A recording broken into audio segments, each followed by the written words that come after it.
Nazareno, sinasamba ka namin, pinipintuho ka namin. Aral mo ang aming buhay at kaligtasan, Nuestro Padre Jesus Nazareno, iligtas mo kami sa kamatayan. Ang krus mong pinamatayan ay sagisag ng aming kaligtasan. Nuestro Padre Jesus Nazareno, dinarangal ka namin. Nuestro Padre Jesus Nazareno, inulwalhati ka namin. Nuestro Padre Jesus Nazareno, inarangal ka namin. Nuestro Padre Jesus Nazareno, inulwalhati ka namin.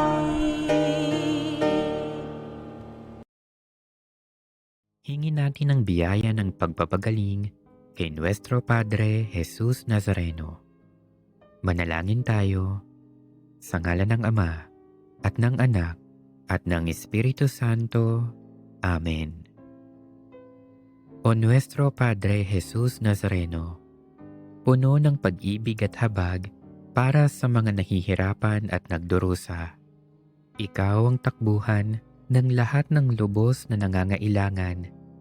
Kaya buong pagpapakumbaba akong lumalapit sa iyo at itinataas ang aking puso, kaluluwa at buong pagkatao. O Nuestro Padre Jesus Nazareno, hipuin mo ako ngayon ng iyong mapaghimalang kamay at idulot sa akin ang pagpapagaling at mabuting kalusugan na aking minimithi. Puspusin mo ako ng iyong biyaya, lakas at kapangyarihan, nang tuluyan ng mapawi ang aking sakit, kalungkutan at pagdurusa. O Nuestro Padre Jesus Nazareno, ikaw ang aking tanglaw, ikaw ang aking pag-asa, ikaw ang aking lakas, at higit sa lahat, ikaw ang aking dakilang manggagamot. Damayan mo ako sa panahong itong kailangang kita.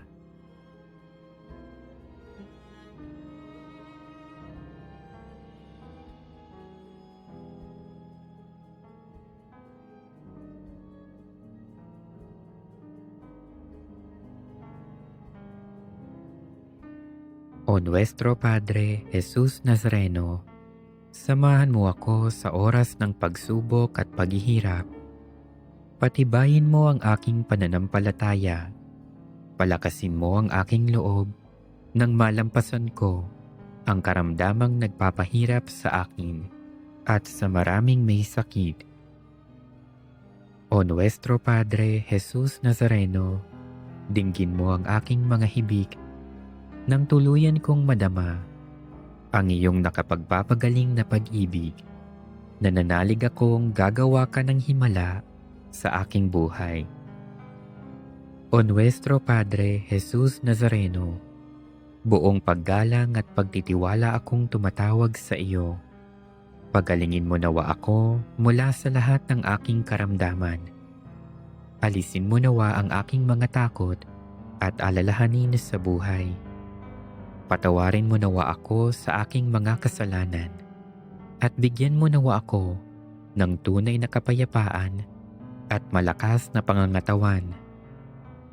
O Nuestro Padre Jesus Nazareno, nagtitiwala ako sa iyong walang hanggang kapangyarihan. Nananalig ako sa iyong mga salita at naniniwala akong walang sakit na hindi mo kayang pagalingin. Alam kong hindi mo ako bibiguin, kaya narito ako at nagpapasalamat sa iyong walang hanggang pagkalinga sa akin. O Nuestro Padre Jesus Nazareno, turuan mo akong magtiwala sa dakilang kalooban ng Diyos. Maging handa nawa akong tanggapin kung ano ang kaniyang naisin. Nang buong tapang kong maharap ang lahat ng pagsubok at paghihirap.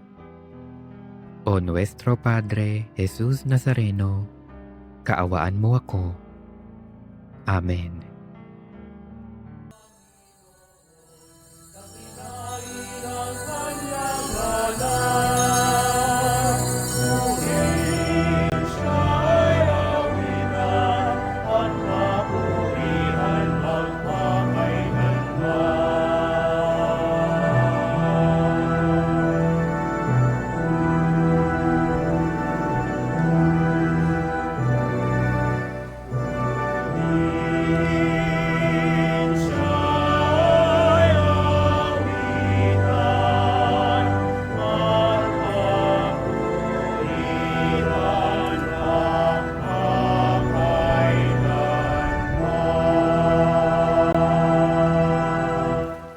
Sa ngalan ng Ama at ng Anak at ng Espiritu Santo, Amen. sumainyo ang Panginoon. At sumayo rin. Mga minamahal kong kapatid, ngayong araw, pinagdiriwang natin ang kapistahan ng pagtatampok sa krus na banal. At upang tayo'y mas maging marapat gumanap sa ating pagdiriwang, aminin muna natin ang ating mga kasalanan. Tayo pong lahat inaamin ko sa makapangyarihang Diyos. At sa inyo mga kapatid, na lubha akong nagkasala sa isip, sa salita at sa gawa, at sa aking pagkukulang. Kaya isinasamo ko sa mahal na Birheng Maria, sa lahat ng mga anghel at mga banal, at sa inyo mga kapatid, na ako'y panalangin sa Panginoong ating Diyos. Kaawaan tayo ng makapangyarihang Diyos, patawarin tayo sa ating mga kasalanan, at patnubayan tayo hanggang sa buhay na walang hanggan. Amen.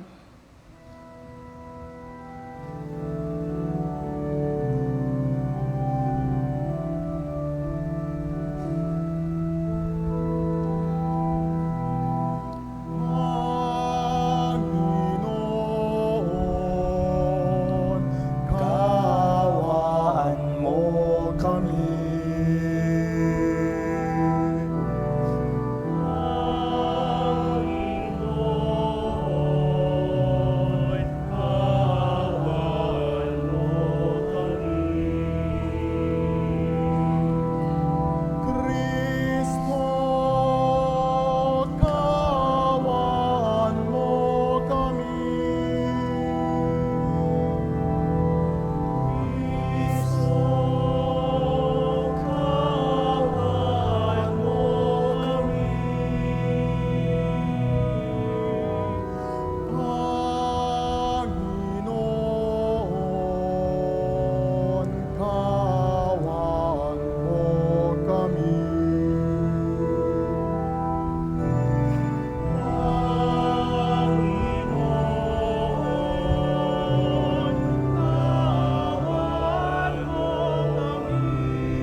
Papuri sa Diyos sa kaitasan.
Diyos amang makapangyarihan sa lahat.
Manalangin tayo. Ama naming makapangyarihan, niloob mong akuin ang iyong anak ang krus at kamatayan upang ang sangkatauhay matubos at mabuhay. Ang pag-ako namin sa krus at kamatayan dito sa lupa, ayon sa diwa ng pagsunod sa iyong loob, na ginanap ng iyong anak, ay magpagindapat nawang aming kamtin ang lubos na katubusan at pagkabuhay sa iyong piling. Sa pamamagitan ni Hesukristo, kasama ng Espiritu Santo, magpasawalang hanggan. Amen. Magsiupo po ang lahat. Tayo po ngayon ay nasa unang bahagi ng ating pagdiriwang, ang liturhiya ng salita ng Diyos. Sa unang pagbasa, pinarusahan ng Panginoon ang mga Israelita. Subalit sinumang tumingin sa ahas na tanso na inilagay ni Moises sa dulo ng tikin ay maliligtas.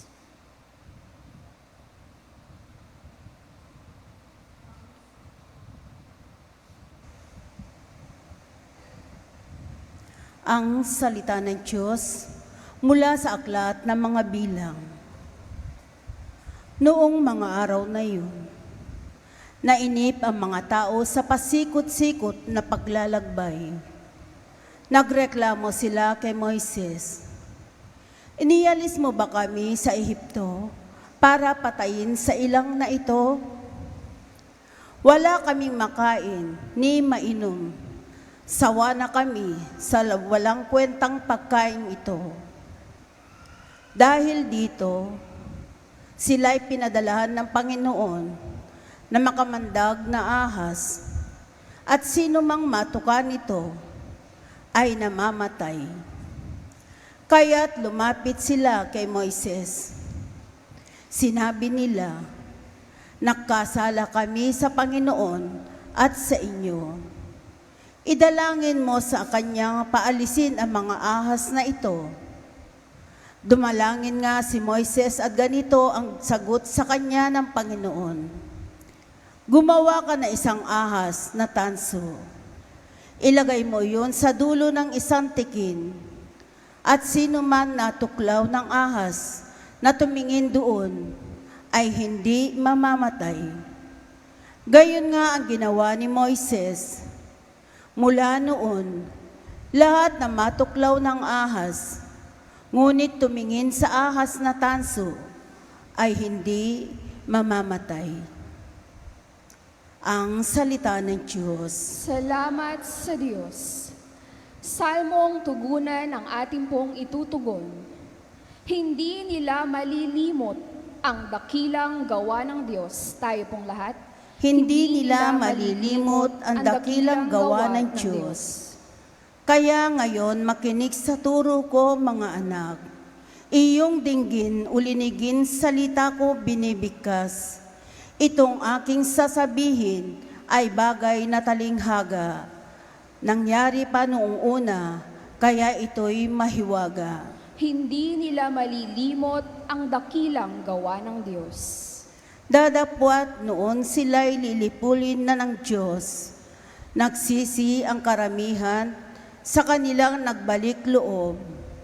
Noon nila nagunita ang sanggalang nila ay ang Diyos. Ang kataas-taasan Diyos ay kanilang manunubos. Hindi nila malilimot ang dakilang gawa ng Diyos. Kaya't sila ay pinuri ng papuring hindi tapat, pagkat yaong pakunwarit balat kayong matatawag. Sa kanilang mga puso naghahari kataksilan, hindi sila nagtatapat sa ginawa niyang tipan.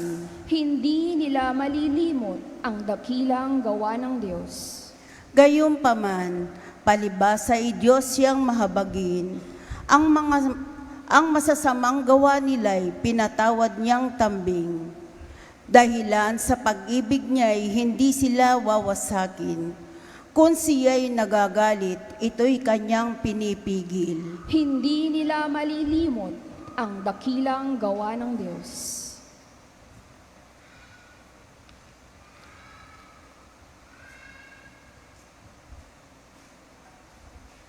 Sa ikalawang pagbasa, si Kristo na nagpakababa at naging masunurin hanggang kamatayan sa krus ay itinampok ng Diyos Ama.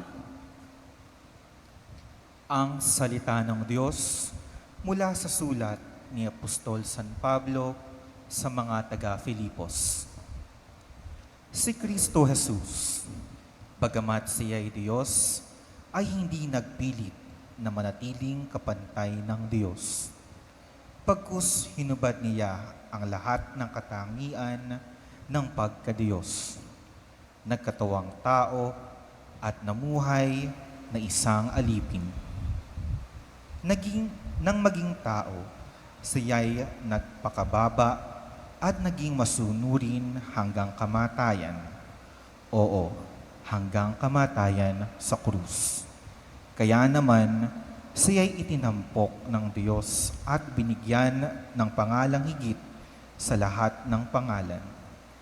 Ano pat ang lahat ng nilalang na nasa langit, nasa lupa, nasa ilalim ng lupa, ay maninikluhod at sasamba sa Kanya. At ipapahayag ng lahat na si Jesucristo ang Panginoon at ikararangal ng Diyos Ama. Ang salita ng Diyos. Salamat sa Diyos. Sa mabuting balita, ipinahahayag ang pag-ibig ng Diyos sa pamamagitan ng anak na nag-alay ng buhay sa krus. Tumayo na po ang lahat at tayo po ay magbigay galang sa mabuting balita ng Panginoon.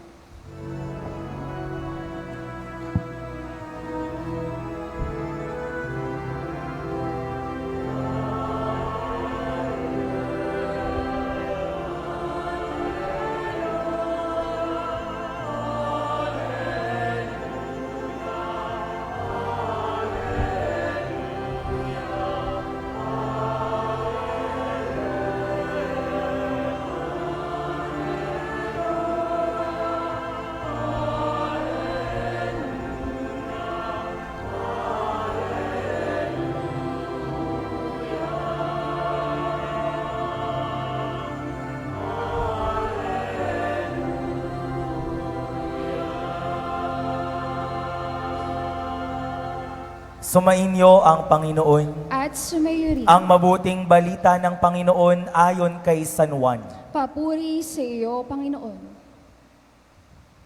Noong panahong iyon, sinabi ni Jesus kay Nicodemo, walang umakyat sa langit, kundi ang bumba mula sa langit, ang anak ng tao. At kung paanong itinaas ni Moises ang ahas doon sa ilang, gayon din naman kailangang itaas ang anak ng tao, upang ang sino mang sumampalataya sa kanya ay magkaroon ng buhay na walang hanggan. Gayon na lamang ang pag-ibig ng Diyos sa sanlibutan. Kaya ibinigay niya ang kanyang bugtong na anak upang ang sumampalataya sa kanya ay hindi mapahamak, kundi magkaroon ng buhay na walang hanggan. Sapagat sinugo ng Diyos ang kanyang anak, hindi upang hatulang maparusahan ng sanlibutan, kundi upang iligtas ito sa pamamagitan niya. Mga minamahal ko, ang mabuting balita ng ating Panginoon. Pinupuri ka namin, Panginoong Hesukristo. Magsiupo po ang lahat. Bakit namatay si Jesus sa krus? Sabi ng iba, ang kinamatay ni Jesus, tetanus. Pwede rin. Bibili pa ba ng bagong pako sa hardware? E-effortan pa ba yun? Tetanus, pwede. Sabi ng iba, dehydration.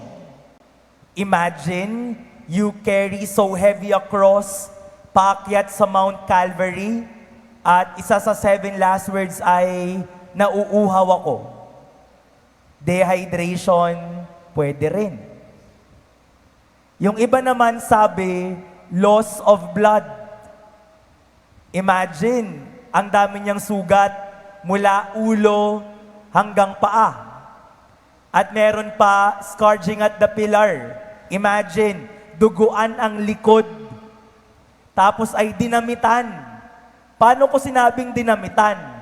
Kasi pagdating sa Kalbaryo, hinubad yung damit, tapos pinagpustahan. Naisip niyo ba kung gaano kasakit yon?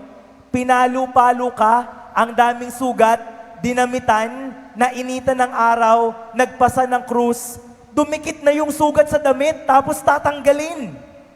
Daming dugo nun. Loss of blood? Pwede. O yung iba naman ang sabi, ang medical condition, ang tawag ay asphyxiation. Sabagat yung Calvary bundok yon, itinaas pa siya sa krus, edi ang hirap ng huminga. But you know, my dear brothers and sisters, there is no really scientific evidence kung ano ang kinamatay ni Jesus. Di ko alam kung tetanus. Di ko alam kung dehydration. Di ko din alam kung loss of blood o asphyxiation. Pero isa lang ang alam ko, namatay si Jesus kasi mahal niya tayo. And to make that personal, namatay si Jesus kasi mahal niya ako. You know, the cross during the time of Jesus is a symbol for shame, symbol for punishment, symbol for death. Nakakahiya sapagkat yang krus ay tanda ng pagpaparusa para sa kriminal, tanda ng kamatayan. But when Jesus embraced the cross, when Jesus carried the cross, when Jesus was crucified to the cross, it gained a different meaning. From a symbol of shame and punishment, the cross is now a symbol for love. And so remember this principle. Jesus can turn something ugly into something beautiful. Yung krus na tanda ng pagpaparusa, yung krus na tanda ng kamatayan, nung pinasan ni Jesus, nung niyakap ni Jesus, nung ipinako si Jesus sa krus, naging simbolo ng pag-ibig, kaligtasan, at katubusan. Jesus can turn something ugly into something beautiful. Hinubad ng Diyos ang kanyang pagka-Diyos. Komportable siya sa langit. Okay na siya sa langit. Pero according to our second reading from the letter of St. Paul to the Philippians, hinubad niya yun. Oo, hinubad niya. He was obedient even until death. Death on a cross. And what was the reason? Because He loves us. And that is what we have heard in our gospel from St. John. God so loved the world that He gave His only Son. And His Son giving His very life because He loves us. Anong klaseng pag-ibig? He can turn something ugly into something beautiful. In our first reading from the book of Numbers, ang mga Israelita ay nagrereklamo. Sabi, pinaalis mo ba kami sa Egypt para mamatay sa disyerto? Nagalit ang Diyos dahil mareklamo kayo, magpapadala ako ng mga ahas. At sino man ang matuklaw ng ahas ay mamamatay. Nakiusap ang mga Israelita kay Moises, Moises, baka naman pwedeng ipakiusap mo sa Panginoon na tulungan kami. At pinakinggan sila ng Diyos. Sabi niya kay Moises, kumuha ka ng tungkod, tapos kumuha ka rin ng ahas. Ipalupot mo yung ahas doon sa tungkod, mount it on a mountain. At sino man ang tumingin sa ahas na nakapalupot sa tungkod ay hindi mamamatay.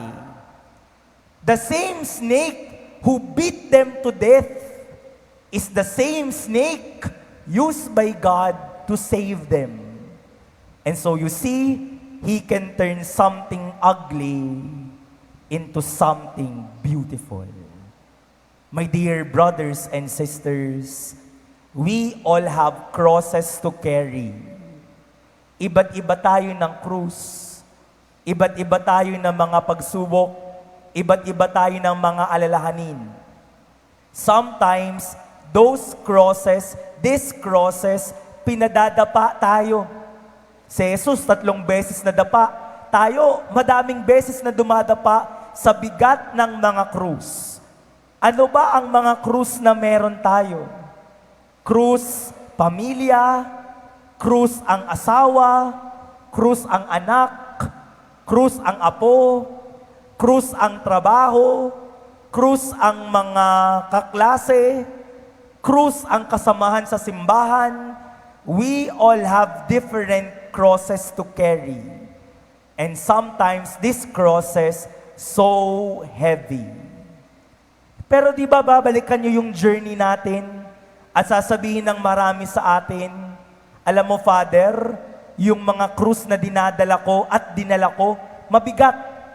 Pero buti, dinala ko. Buti, pinasan ko.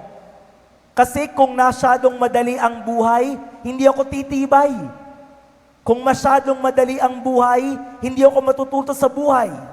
Sasabihin ng marami sa atin, saan tayo maraming natutunan sa buhay? Dahil marami tayong mga pinagdadaan ng pagsubok. If not for these crosses, hindi ako pagtitibayin ng buhay.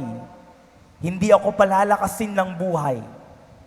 Sasabihin pa nga ng iba, salamat sa Diyos, pinadala ang problemang yon. Pinainam ako nun. Pinagtibay ako nun. Pinagbuti ako nun. Imagine a life without crosses, we can be so weak. Magiging sobrang hina tayo. Magiging sobrang dependent lang tayo sa kung kanino. But because we have carried our crosses, it made us better. It made us better people, better persons. My dear brothers and sisters, sa kapistahan natin ng pagtatampok sa banal na krus, that principle gives us so much hope and consolation. He can turn something ugly into something beautiful. And so we lift to the Lord. We lift to the Lord who was lifted to the cross. Lord, ito ho ang mga krus ko. Ito ang mga problema ko. Ito ang mga pagsubok ko. Umaasa ako na isang araw na kung paanong binago mo ang kahulugan ng krus, na dating tanda ng pagpapahiya at parusa, naging tanda ng pag-ibig. With God's love, these crosses can also be our glory. Bakit namatay si Jesus sa krus? Di ko alam kung tetano, kung loss of blood, kung asphyxiation o dehydration. Namatay si Jesus kasi mahal ka niya. And so in this Mass, we gaze our eyes to the Lord who was lifted to the cross and say to Him, Lord, thank you. Thank you for loving me. Thank you for giving me your life. Nobody has loved me this way, willing to give everything, willing to give even your life for me. I lift my crosses. May you turn my crosses into something beautiful. Amen. Magsitayo tayo. Ipapahayag natin ang pananampalataya. Sumasampalataya ako Sa Diyos amang makapangyarihan sa lahat, na may gawa ng langit at lupa. Sumasampalataya naman ako kay Hesukristo, ang iisang anak ng Diyos, Panginoon nating lahat. Nagkatawang tao, siya'y lalang ng Espiritu Santo. Ipinanganak ni Santa Mariang Birhen. Pinagpakasakit ni Poncio Pilato. Ipinako sa krus, namatay inilibing. Nanaog sa kinaroroonan ng mga yumao. Nang may 3 araw na buhay na maguli, umakyat sa langit, naluluklok sa kanan ng Diyos, amang makapangyarihan sa lahat. Doon magmumula, paririto at maghuhukom sa nangabubuhay at nangamamatay na tao. Sumasampalataya naman ako sa Diyos Espiritu Santo, sa banal na simbahang katolika, sa kasamahan ng mga banal, sa kapatawaran ng mga kasalanan, sa pagkabuhay na maguli ng nangamatay na tao, at sa buhay na walang hanggan. Amen. sa bawat panalangin nating itugon, sa pamamagitan ng kapangyarihan ng krus, dinggin mo kami, O Panginoon. Sa pamamagitan ng kapangyarihan ng krus, dinggin mo kami, O Panginoon. Para sa simbahan sa lupa, naway magpatuloy sa paglaban sa kasamaan, patungo sa tagumpay, sa ilalim ng bandila ng krus. Manalangin tayo sa Panginoon. Sa pamamagitan ng kapangyarihan ng krus, dinggin mo kami, O Panginoon. Para sa mga mamamayan ng ibang bansa at kultura, naway makatagpo ng kalayaan at kapayapaan sa pamamagitan ni Jesucristong itinaas ng Diyos.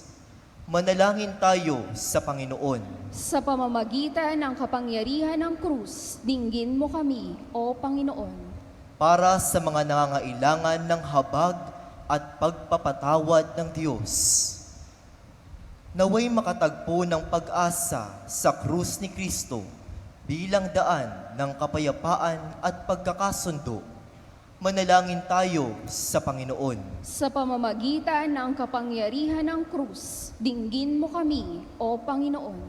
Para sa mga may sakit, naway makita nila sa krus ni Kristo ang pag-asa sa lubos na pagaling at panunumbalik ng kalusugan. Manalangin tayo sa Panginoon. Sa pamamagitan ng kapangyarihan ng krus, dinggin mo kami, O Panginoon. Para sa mga nahihimlay kay Kristo, naway mapatawad sa kanilang mga kasalanan sa pamamagitan ng dugo ng sakripisyo ni Kristo.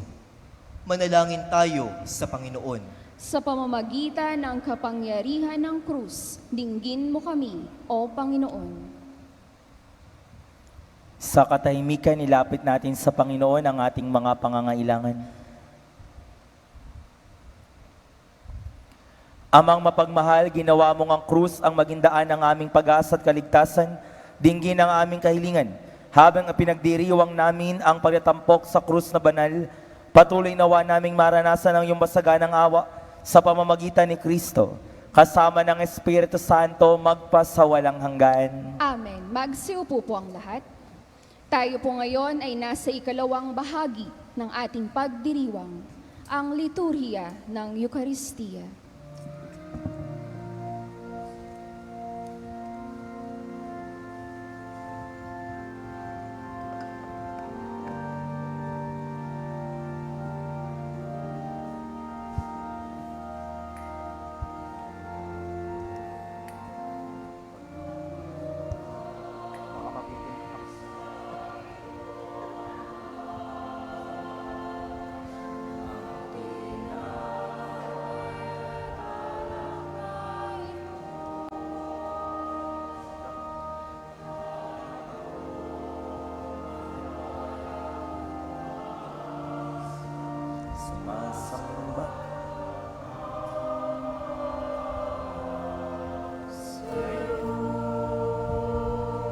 Magsitayo po ang lahat. Manalangin kayo mga kapatid upang ang paghahain natin ay kalugdan ng Diyos sa mga makapangyarihan. Tanggapin nawa ng Panginoon itong paghahain sa iyong mga kamay, sa kapurihan niya at karangalan sa ating kapakinabangan at sa buong sambayanan niyang banal. Ama naming lumikha sa ikapagpapatawad ng mga kasalanan, maganap nawa ang paghahain ito na sa dambanan ng krus ay siyang pumawi sa kasalanan ng buong mundo sa pamamagitan ni Hesukristo, kasama ng Espiritu Santo, magpasawalang hanggan. Amen. Sumainyo ang Panginoon. At sumayo rin, Itaas sa Diyos ang inyong puso at diwa. itinaas na namin sa Panginoon. Pasalamatan natin ang Panginoong ating Diyos. Marapat na siya ay pasalamatan. Ama naming makapangyarihan, tunay ngang marapat na ikaw ay aming pasalamatan, iyong ipinasyang sa kahoy na krus, ang sangkatauhay tubusin ni Jesus. Sa punong kahoy nagkapuwang ang kamatayan, sa kahoy na krus itinanghal ang pagkabuhay. Sa punong kahoy na naigang sumuway sa iyo, sa kahoy na krus siya'y nadaig ng masunuring anak mo. Kaya kaisa ng mga anghel na nagsisiawit ng papuri sa iyo, nang walang humpay sa kalangitan, kami nagbubunyi sa iyong kadakilaan.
Ama naming banal, ikaw ang bukal ng tanang kabanalan, kaya't sa pamamagitan ng iyong Espiritu, gawin mong banal ang mga kaloob na ito, upang para sa aming maging katawan at dugo ng aming Panginoong Hesukristo.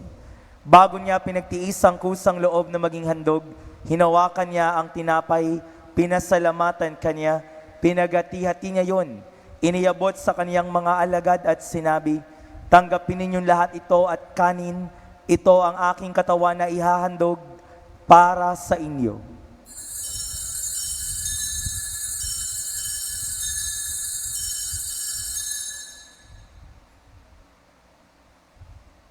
Gayun din naman noong matapos ang hapunan, hinawakan niya ang kalis, muli kanyang pinasalamatan, iniabot niya ang kalis sa kanyang mga alagad at sinabi, "Tanggapin ninyong lahat ito at inumin. Ito ang kalis ng aking dugo, ng bago at walang hanggang tipan. Ang aking dugo na ibubuhos para sa inyo at para sa lahat, sa kapagpapatawad ng mga kasalanan. Gawin ninyo ito sa pag-alaala sa akin."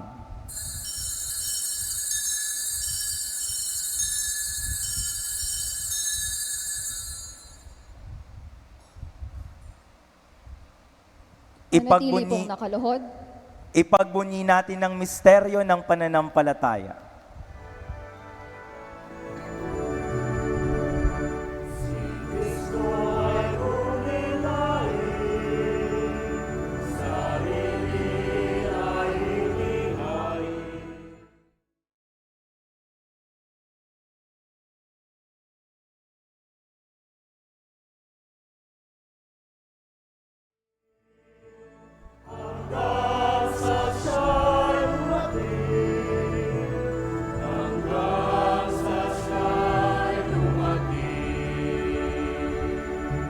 Ama, ginagawa namin ngayon ang pag-alaala sa pagkamatay at muling pagkabuhay ng iyong anak. Kaya't iniaalay namin sa iyo ang tinapay na nagbibigay buhay at ang kalis na nagkakaloob ng kaligtasan. Kami nagpapasalamat dahil kami iyong minarapat na tumayo sa harap mo para maglingkod sa iyo. Isinasamo namin kaming magsasalo-salo sa katawan at dugo ni Kristo ay mabuklod sa pagkakaisa sa pamamagitan ng Espiritu Santo. Ama, lingapin mo ang iyong simbahang laganap sa buong daigdig. Puspusin mo kami sa pag-ibig. Kaysa ni Leon na aming Papa, Dennis na aming Obispo, at ng Tanang Kaparian. Alalahanin mo rin ang mga kapatid naming nahimlay nang may pag-asang sila'y muling mabubuhay, gayon din ang lahat ng mga pumanaw, lalo na si Bernardita. Kaawaan mo sila't patulugin sa iyong kaliwanagan. Kaawaan pagindapating kaming lahat na makasalo sa iyong buhay na walang wakas, kaysa ng mahal na Birheng Maria, Ina ng Diyos, ni San Jose, kaniyang kabiyak ng puso, kaysa ng mga apostol, ni San Juan Crisostomo at ng lahat ng mga banal na namuhay dito sa daigdig ng kalugod-lugod sa iyo, maipagdiwang nawa namin ang pagpupuri sa ikararangal mo sa pamamagitan ng iyong anak na aming Panginoong Heso Kristo. Sa pamamagitan ni Kristo, kasama niya at sa Kanya, ang lahat ng parangal at papuri ay sa iyo, Diyos Amang makapangyarihan, kasama ng Espiritu Santo, magpasawalang hanggan.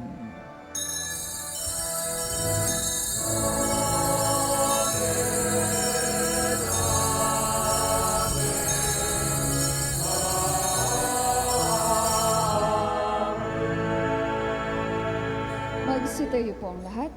Sama-sama tayong tumawag sa Diyos na ating Ama.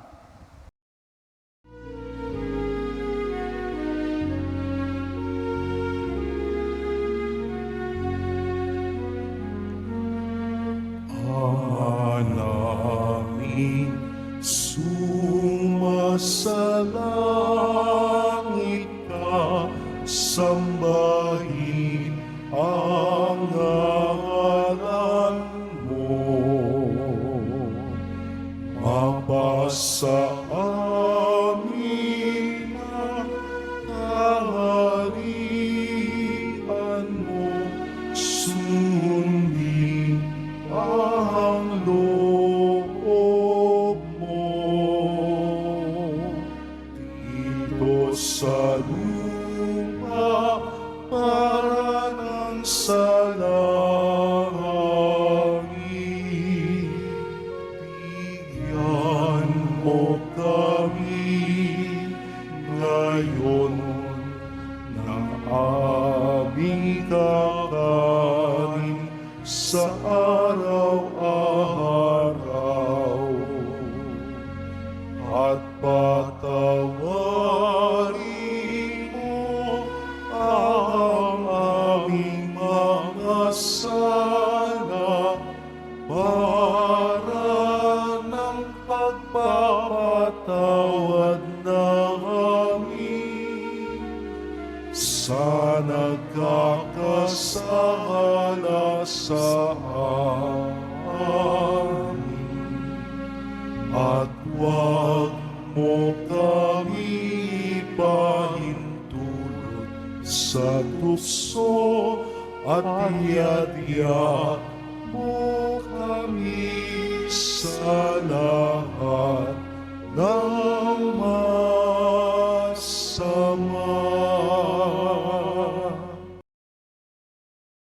Namin kami adya sa lahat ng masama, pagkalooban ng kapayapaan araw-araw, iligtas sa kasalanan, ilayo sa kapahamakan, samantalang aming pinananabikan ang dakilang araw ng pagpapahayag ng tagapagligtas naming si Yeso Kristo.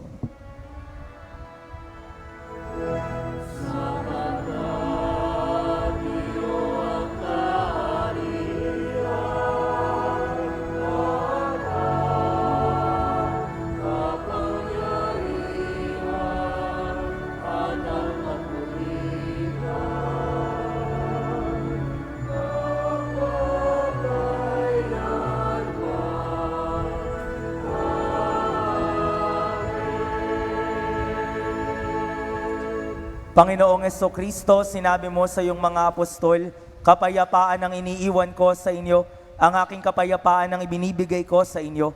Tunghayan mo ang aming pananampalataya at huwag ang aming pagkakasala.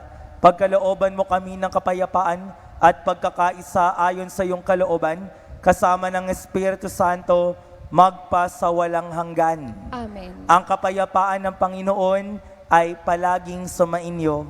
at sumayo rin. Magbigayan kayo ng kapayapaan sa isa't isa.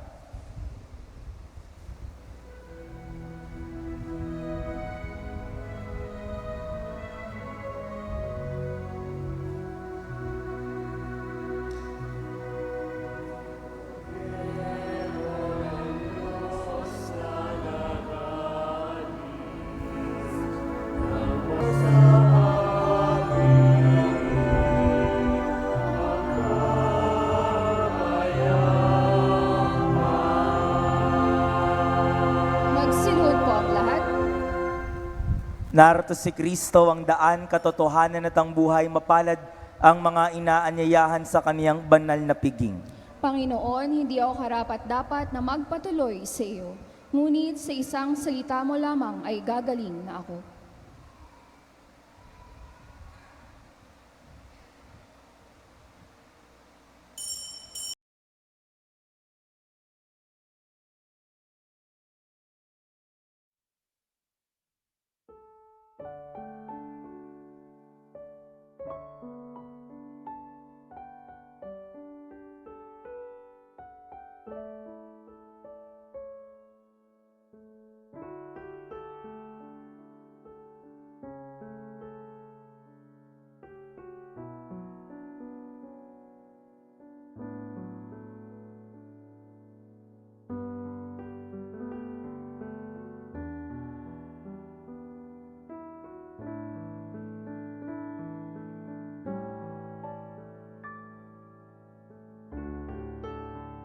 Panalangin sa karangalan ng Nuestro Padre Jesus Nazareno. O Jesus Nazareno, katamis-tamisan naming manunubos, sa harap mo ngayon naririto kami't nangangayupapa at nagsisisi ng taos-puso sa aming pagiging walang turing sa iyo at paglimot sa di mabilang na mga biyaya mo, lalong-lalo na yaong mahalagang biyaya ng pagtutubos. Dinaramdam namin at pinagsisisihang labis, Panginoon ko, ang pagkakasala namin sa iyo. Ikinalulungkot namin ang pagiging dahilan ng pagpapasan mo ng krus na iyan sa gitna ng mga hirap at kapaitan, hanggang sa inihandog mo ang iyong buhay sa bundok ng Kalbaryo, sa pagkaibig mo lamang na matubos kami at ang sangkatauhan mula sa sala. Pakabanalin mo, O Panginoon, ang aming pagnanais at ipagtanggap mo sa amin ang iyong biyaya.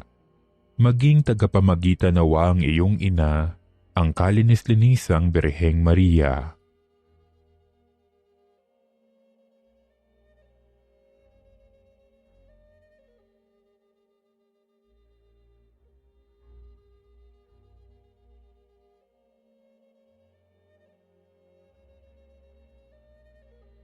Ama naming makapangyarihan, niloob mong akuin ang iyong anak, ang krus at kamatayan, upang ang sangkatauhan ay matubos at mabuhay.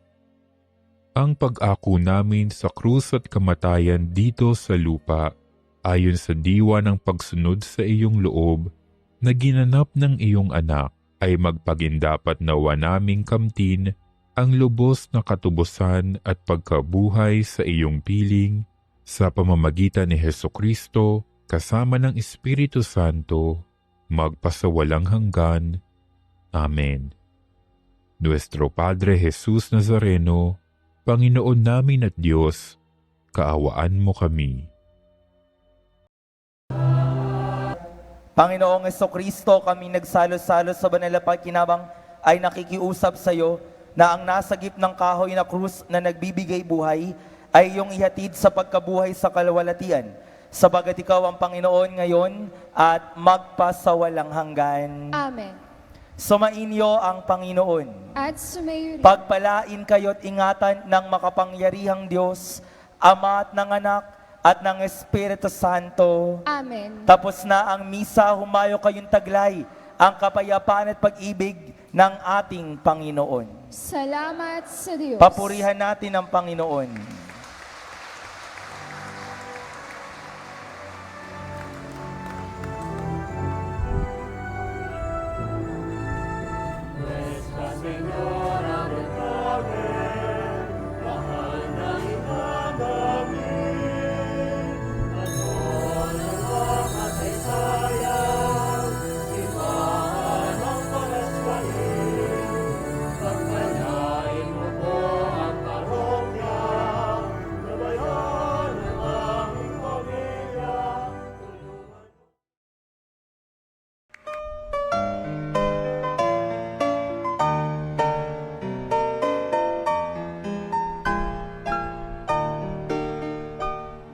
Nuestro Padre Jesus Nazareno, sinasamba ka namin, pinipintuho ka namin, aral mo ang aming buhay at kaligtasan. Nuestro Padre Jesus Nazareno, iligtas mo kami sa kamatayan. Ang krus mong pinamatayan ay sagisag ng aming kaligtasan. Nuestro Padre Jesus Nazareno, dinarangal ka namin. Nuestro Padre Jesus Nazareno, inulwalhati ka namin.